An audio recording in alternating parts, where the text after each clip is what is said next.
Assalamualaikum guys dan selamat petang. Ini kita menurut bekas player Kelantan dan Malaysia dan bekas player Selangor dan Terengganu ya dulu. Terengganu FC. Kedah mana pernah bermain? Kedah tak main. Tahun ujung tahun 90 lah. Awal tahun 2000 lah. Main liga tu Liga Perdana. Okey. Apakah pendapat Encik Muhammad Roziai tentang game malam ni?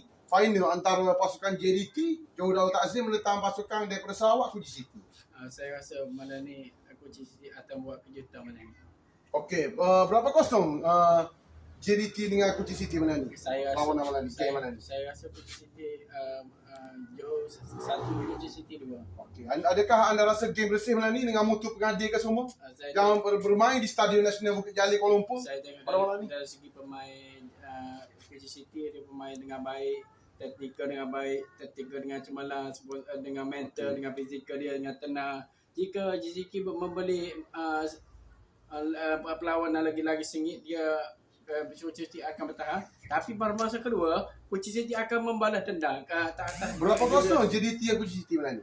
Saya rasa 2-1 atau 3-1. Okey, arak geng terbaik malam ni. Saya akan sokong JDT pada malam ni. Johor Darul Takzim.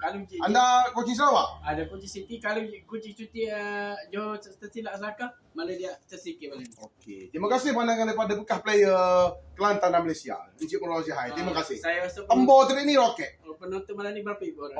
Penonton ramai malam ni. Malam ni